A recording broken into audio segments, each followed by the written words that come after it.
Trento, Barcellona e Biella. Da questo trio uscirà fuori l'avversario della Fortitudo Agrigento nel primo turno dei play-off per la promozione in A1. Domenica scorsa il Barcellona ha beffato sul filo di lana il Trento agguantandolo in testa alla classifica. I peloritani hanno vinto 85-83 sotto gli occhi del coach della Fortitudo Franco Giani e del direttore sportivo Christian Maier, che hanno cercato di studiare una delle possibili avversarie.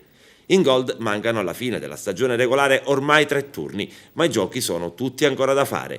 Il calendario appare meno difficile per Trento, ma nulla come detto è scontato in questo torneo difficile. Dopo aver visto all'opera queste due squadre, Tecnico e DS Biancazzurro sono rientrati con qualche preoccupazione in più. Ieri siamo andati con Franco, per esempio, a vedere il big match Capodorlando, Orlandina-Trento, Aquila-Trento. Anche perché probabilmente saranno una delle due sarà quella che incontreremo ai playoff. Anche se io non escluderei Biella che sta marciando alla grande negli ultimi tempi.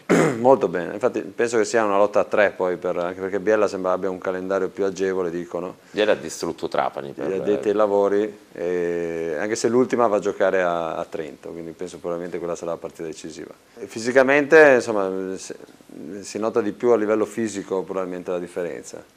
Poi non lo so, è difficile dirlo anche perché noi contro Capodorlando in Coppa Italia non abbiamo messo la nostra maggiore intensità nell'affrontare la partita, quindi insomma, da vedere, siamo curiosi di vedere i ragazzi, come si comportano tra l'altro non è che giocano contro, ti posso dire, Forlì di Lega 2, di Gold, giochiamo contro le più forti in assoluto del campionato Gold, quindi è un termine di paragone insomma, importante. I playoff, ricordiamo, saranno giocati al meglio di 5 partite e avranno inizio la prima domenica del prossimo mese di maggio.